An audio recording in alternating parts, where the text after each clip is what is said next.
Bonjour, je vous propose aujourd'hui un tuto sur la respiration pilates précisément et sur l'engagement de notre plancher pelvien, notre périnée et de notre abdomen.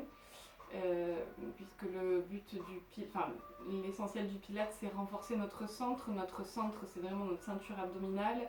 Aller chercher la stabilité du bassin, aller chercher l'engagement plancher pelvien et ressentir aussi les muscles qui entourent la colonne qui travaillent. Donc ça, c'est vraiment notre base de placement en pilates.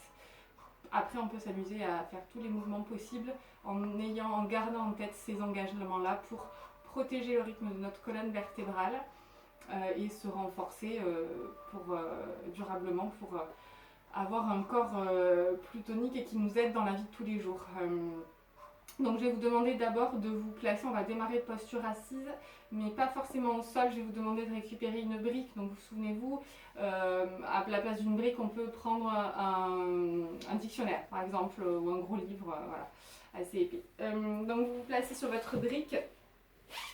On va se placer, donc on essaie de se placer les ischions, d'accord, les os des fesses. Donc on n'hésite pas à tirer les fesses vers l'arrière. Et on est, je vous le rappelle, je vous montre de profil. On n'est pas bassin rétroversé, on essaie vraiment d'être bassin dans le neutre, comme si j'avais une assiette remplie d'eau que je pouvais poser sur mon bassin. Si je suis bassin rétroversé, cette assiette remplie d'eau, l'eau se verse vers l'arrière. Et si j'antéverse, l'eau tombe vers l'avant, d'accord? Donc moi je veux que l'eau reste dans mon assiette. Donc il y a vraiment l'assiette du bassin qui est respectée, je suis en appui sur mes ischions. Donc on n'essaie jamais d'être rétroversé ou antéversé, toujours dans l'idée de respecter le rythme de la colonne vertébrale. J'en profite d'être de profil pour vous montrer. Donc on peut se placer à jambes fléchies, jambes croisées. J'en profite pour vous montrer ce qu'on appelle, pour aller chercher plus de gainage chaîne antérieure, la contre-nutation ou alors la queue du chat ou alors le coccyx qui descend, qui s'ancre sur la brique. Donc je ne vais pas avoir ça. Si j'ai ça, on est d'accord, je suis rétroversée, devant c'est tout refermé, je suis avachie dans ma colonne. Nous, on veut rester en appui sur les ischions et c'est tout léger, tout petit, c'est j'invite mon coccyx à descendre vers le bas. En yoga, on dit tirer la queue du chat. Je veux tirer le coccyx vers l'avant, mais sans que ça se referme devant, juste ça se tonifie beaucoup plus. J'étire et du coup, ça étire ma colonne lombaire, ça me place. Et devant, peut-être que si vous le faites en même temps, vous sentez le transverse inférieur, là, vous sentez du tonus chaîne antérieure en dessous du nombril, entre nombril et pubis. C'est le transverse inférieur, d'accord? C'est cette gaine. Le reste du transverse, c'est la gaine à l'intérieur du bassin qui nous permet de rentrer le ventre. Et on actionne cette queue du chat, cette contre-nutation, ce coccyx qui descend, cet engagement du plancher pelvien, d'accord? On va essayer d'avoir ça sur toutes nos postures. Là, je vous montre assis, mais on essaie d'avoir toutes ces postures-là, qu'on soit debout, debout aussi, on peut faire cette contre-nutation, allonger sur le dos aussi, sur le côté, sur le ventre aussi. Souvent, je vous dis, tirer le coccyx vers les talons, c'est ça. C'est vraiment cette petite contre-nutation, cette queue du chat, sans faire ça. On n'est pas là, d'accord? Là, on se fait mal, on travaille mal d'abord, on appuie sur le plancher pelvien alors que nous, on veut qu'il soit tonique. Et là, je ne suis pas forcément engagée sur mon transverse inférieur. Donc, on essaie vraiment de se redresser et d'avoir cette contre-nutation. Et j'allonge devant, j'étire. Ok? Donc, je me repositionne de face et je compte sur vous. Vous mettez en place cette contre-nute. Alors, on peut se placer jambes croisées, si ça nous est confortable. On peut placer des petits coussins. On est à la maison, c'est pratique. On peut placer des coussins sur les genoux, ou alors on se place jambes fléchies. C'est vraiment comme vous le souhaitez, comme ça vous est confortable. Vous placez les coups de pied, l'intérieur des pieds, sur les tibias pour soulager, pour soutenir un petit peu vos genoux. Donc on se place bien, on prend le temps de se placer. On engage, donc pour l'instant on n'engage rien du tout, juste on va respirer, d'accord? Respiration, j'ai oublié de vous dire, prenez une sangle ou un foulard pas loin, on va en avoir besoin.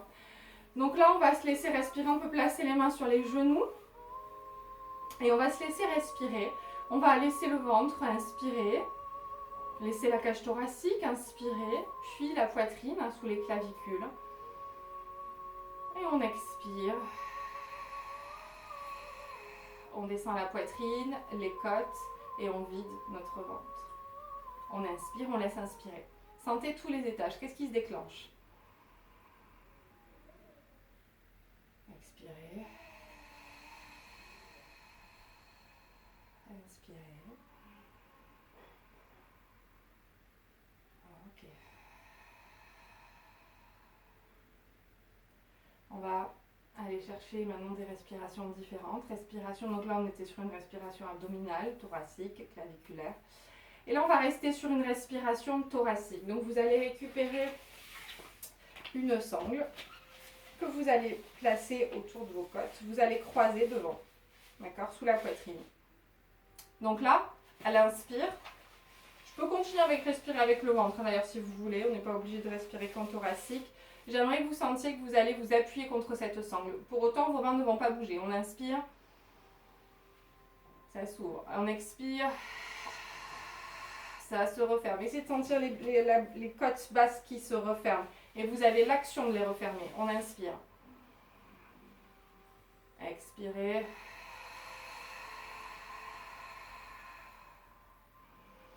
Essayez de sentir que vous avez vraiment une action sur votre respiration. C'est pas la respiration se fait, non. J'essaie d'aller chercher plus loin dans cette ouverture de cage thoracique, sur les côtés, devant et dans le dos. Et à l'expire, je vide littéralement ma cage thoracique. Hein.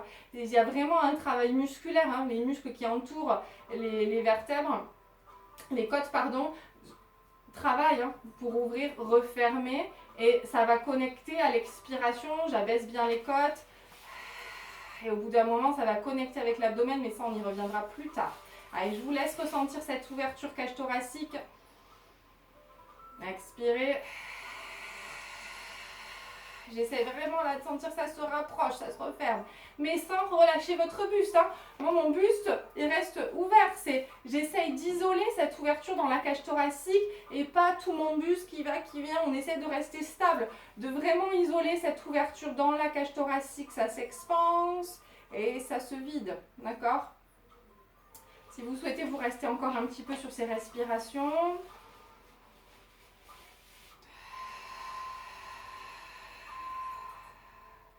On va rester là et puis pour l'instant on va lâcher la sangle, on va la garder pas loin.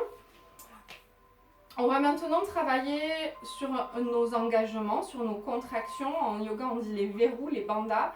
En pilates on va travailler, on va parler justement de plancher pelvien, de périnée, de transverse, d'oblique, de grand droit. Donc ça ce sont tous les abdominaux, en tout cas transverse, grand droit et les obliques. Donc le plancher pelvien, on essaie vraiment d'aller le chercher par la contre-nutation. Là, on descend, on tire le coccyx vers l'avant. Ça s'engage la transverse inférieure. Et j'engage mon périnée. Mon périnée, c'est je retiens les gaz et les urines. J'essaie vraiment de sentir que cette boîte qui est au fond, elle se referme, elle remonte. Et à l'expiration, donc le périnée, ce sont deux coupoles, d'accord ? Dans ce sens-là, comme ça. Et à l'expiration, eh bien, elles sont aspirées, ces deux coupoles. C'est pour ça que je vous demande tout le temps de faire les mouvements les plus difficiles dans les expirations. Là, vous vous sentez fébrile, vous sentez qu'un mouvement est difficile pour vous, faible, que vous allez peut-être relâcher un petit peu votre plancher pelvien. Expirez à ce moment-là parce que votre périnée va être aspiré et vous allez être beaucoup plus protégé. Deuxième chose, pourquoi j'expire sur la phase les plus difficiles des mouvements ? Parce que mon transverse, le muscle le plus profond de mes abdominaux, il est muscle expirateur, donc il va plus se contracter dans l'expiration. Donc on se sert de notre corps, d'accord ? On expire, on va vraiment chercher, le transverse c'est le muscle qui vous permet de rentrer le ventre. Donc on va chercher dans l'expiration à réduire le diamètre de l'abdomen. Vous avez, vous, l'action de rentrer le ventre. Et par l'expiration, il va se rentrer encore un peu plus, ce transverse va s'engager un petit peu plus.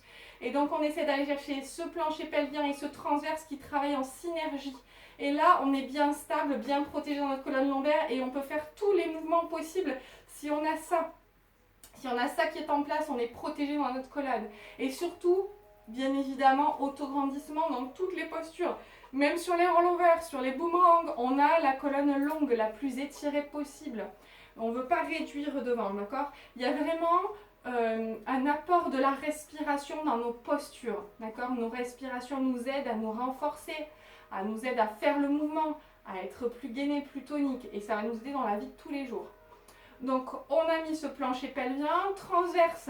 Le muscle, c'est vraiment une gaine à l'intérieur du bassin qui vient s'insérer sur vos vertèbres lombaires. D'accord? Donc c'est possible qu'on sente sur certaines postures, notamment le shoulder bridge, on a ce ressenti là dans les insertions lombaires de notre transverse, parce qu'on va vraiment chercher à l'engager, à ressentir ces fibres musculaires qui travaillent. Mais ça, laissez-vous le temps de pratiquer. C'est toujours, il faut pratiquer pour ressentir. Je pratique, je ressens, je pratique, je ressens. Nos obliques sont nos abdos des chaînes latérales, d'accord? Ils viennent s'insérer sur notre pubis, entre autres, sous nos côtes. Donc, ce sont vraiment des muscles hyper puissants. Donc, on essaye vraiment de garder cette distance épiniliaque côte bien loin. Là, je mets de l'autograndissement, là, mes obliques travaillent. Là, je suis relâchée, il n'y a rien qui se passe. Donc, il y a vraiment cet effet autograndissement. Les muscles du dos, je les sens. Mon transverse aussi, mes obliques aussi. Et mon grand droit de l'abdomen, là, qui a juste envie de se raccourcir, lui. Il a juste envie que je me tienne comme ça pour être soulagé, détendu. Non, je veux le renforcer en isométrique, je veux le renforcer en l'étirant. Si je le raccourcis trop, eh bien, j'ai des postures comme ça, d'accord? Épaule en dedans, le buste refermé parce qu'il est tout court et du coup, il m'emmène vers l'avant. Donc, on étire là devant. C'est pour ça que sur les flexions de buste, le 100, le one leg stretch, tout ça, tout ce qui est flexion de buste, j'essaye d'allonger au maximum ma flexion de buste et pas faire ça. Sinon, ben, je le pousse dans ses travers, mon grand droit. Il se raccourcit, d'accord? Donc, on allonge bien. Mais une fois qu'on a tout ça, on peut faire nos mouvements pilates. Donc juste, je veux vous faire ressentir les respirations thoraciques, ouverture, fermeture, avec l'engagement plancher pelvien, transverse, les obliques. Il y a vraiment toutes ces différentes couches qui s'engagent. Hein. Le transverse, c'est vraiment, je réduis le diamètre de l'abdomen. Les obliques, je vais fermer comme si j'avais des couches, là je referme. Et le grand droit, plaque tout, d'accord? Donc on peut replacer, si ça nous va bien, l'élastique sous la poitrine. Les bras ouverts vers l'extérieur, les épaules sont basses. Je suis enracinée sur ma brique, mais je ne suis pas relâchée sur ma brique. Je suis tonique, d'accord? Il y a vraiment deux énergies. L'énergie, elle part toujours du centre pour aller vers les extrémités. Ma base la plus puissante, c'est dans mon bassin. Je place, avant tout mouvement, je place mon bassin, ma contre-nute, mon engagement transverse inférieur, l'autograndissement, et après, je peux faire mes mouvements. Et là, je suis forte, je suis stable, notamment sur le swimming. Sur le swan dive, sur les extensions, on a vraiment ce placement hyper important dans le bassin. Donc, on respire. Donc, on a la colonne lombaire bien étirée, on descend le coccyx, là on veut qu'il touche le sol, ou alors on veut le tirer vers l'avant pour aller chercher un peu plus de transverse inférieur. Les épaules sont basses, les omoplates, là j'en ai pas parlé, les omoplates descendent, d'accord? Sonnette interne dans les omoplates, allez voir ça sur Google, sonnette interne. On engage périnée, plancher pelvien. Et on inspire, on se laisse inspirer, on lisse le ventre, on ouvre les côtes. Et là, dans l'expiration, expiration arrière-gorge, je vide mon air. Comme si je voulais faire de la bulle contre un miroir. Je lâche pas mon dos, j'expire et je vais chercher tous les ressentis là. Transverse, oblique, grand droit et mon plancher pelvien. Et on inspire. Et expirez. Inspirez. C'est pas grave si dans l'inspire, vous sentez un peu votre plancher pelvien se relâcher. Ce qui est important sur le périnée, c'est de l'engager au départ. D'accord? C'est un muscle qui a des fibres musculaires qui ne nous permettent pas de garder la contraction très longtemps. Il va se relâcher. Mais ce qu'il faut, c'est l'avoir contracté au début. Au moins, vous êtes protégé. Hein, au moins, on ne s'appuie pas dessus. Il est aspiré. Il est engagé, il est aspiré.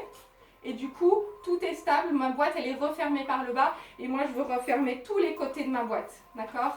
Et on inspire et je vous laisse respirer, je vous laisse tester vos respirations, surtout gardez votre autograndissement. Il y a une des séances, là, un des cours où je vous ai mis la sangle sur la tête, retrouvez cet étirement vers le ciel, à retrouver cet allongement, j'érige ma colonne, je ressens ma verticalité, je ressens ma colonne qui respire, je peux redonner de l'épaisseur à mes disques intervertébraux et du coup je les réhydrate, d'accord? On peut retrouver de l'hydratation, ça a été prouvé ça dans nos disques intervertébraux. On allonge notamment avec les torsions, on travaille bien sur les torsions, je viens masser mes disques intervertébraux. Je vous laisse respirer, je vous laisse ressentir, je vous laisse vous remettre la vidéo. J'espère que ce tuto vous aura plu et vous servira quand on se retrouvera dans nos cours. Je vous remercie beaucoup, bonne journée, belle semaine.